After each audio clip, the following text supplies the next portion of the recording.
Hello friends, welcome to my channel. और आज हम डिस्कस करेंगे यूनाइटेड नेशंस के एस्टेब्लिशमेंट के बारे में।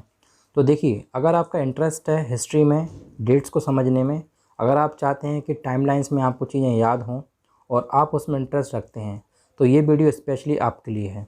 तो आज हम डिस्कस करेंगे कि यूनाइटेड नेशंस का फाउंडेशन कैसे हुआ।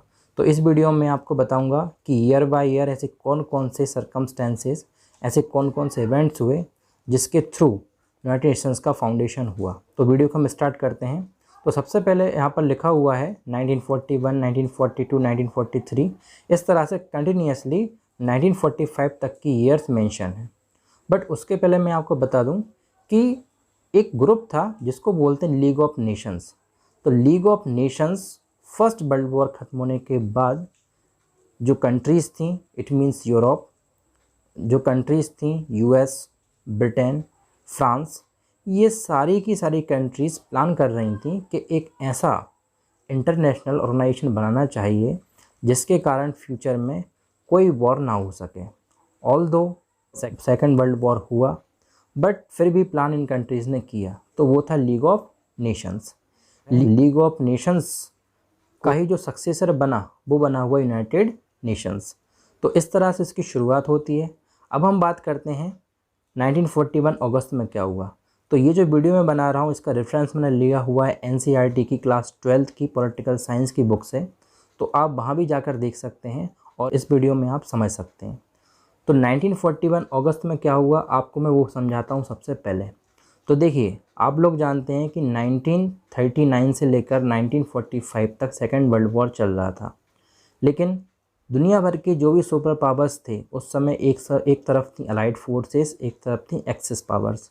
तो allied forces, axis powers war तो लड़ रही थी, वर्ल्ड वॉर तो चल रहा था, लेकिन प्रॉब्लम ये क्रिएट हो रही थी कि कुछ अलाइड फोर्सेस जैसे कि यूएस, ब्रिटेन, इन सबको ये समझ में आ रहा था कि हमको जल्द से जल्द एक ऐसा ऑर्गेनाइजेशन बनाना पड़ेगा जो फ्यूचर में इस तरह के वॉर्स को प्रिवेंट कर सके, रोक सके। तो 1941 अगस्त में अटलांटिक चार्टर पर साइन किए गए। और साइन किसने किए? तो उस समय यूएस के जो प्रेसिडेंट थे वो थे फ्रैंकलिन डी रूजवेल्ट, इन्होंने साइन किए। और ब्रिटिश प्राइम मिनिस्टर थे विंस्टन एस चर्चिल।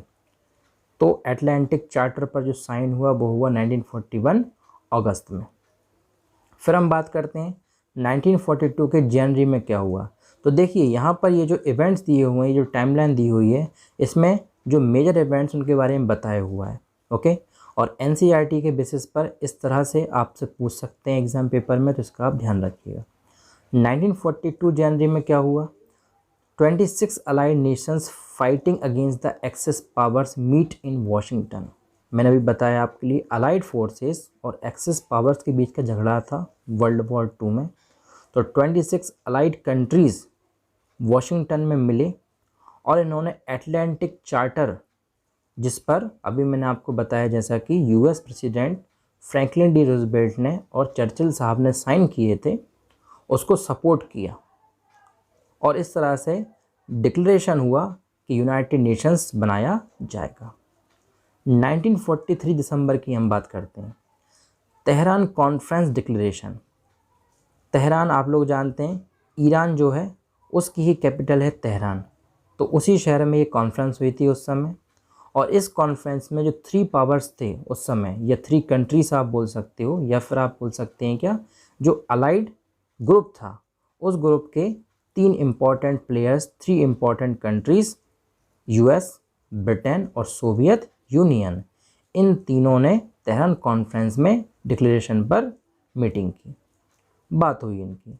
फिर आता है 1945 का फरवरी मंथ। तो क्या हुआ इस फरवरी के महीने में?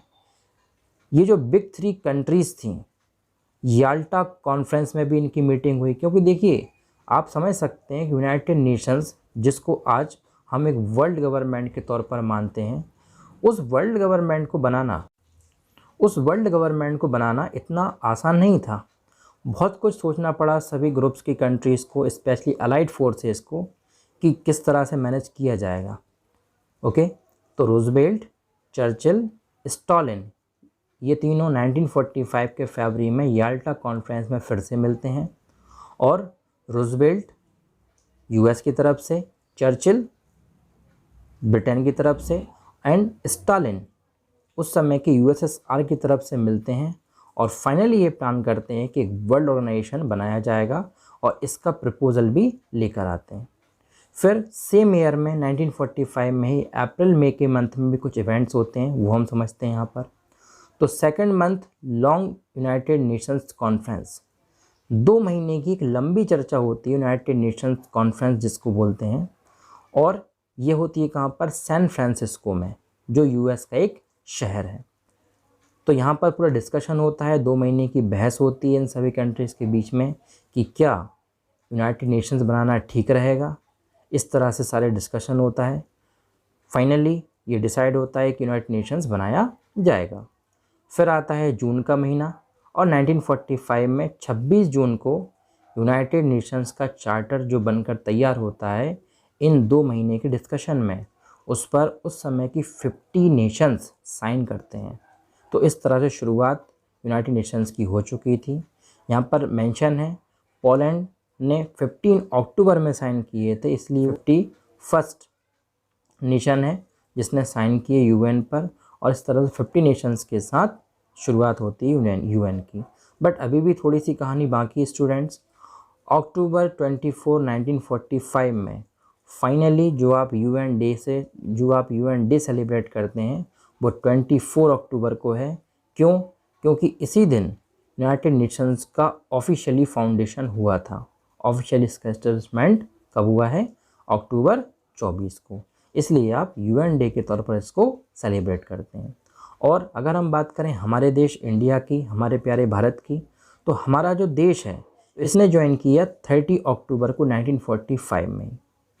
तो इस तरह से आप समझ सकते हैं कि ये टाइमलाइन थी यूनाइटेड नेशंस की फॉर्मेशन की। तो इस तरह के इंटरेस्टिंग वीडियो के लिए आप हमारे चैनल को सब्सक्राइब कीजिए और मिलता हूँ मैं आपसे ऐसे ही किसी नेक्स्ट वीडियो में। तब तक के लिए शुक्रिया।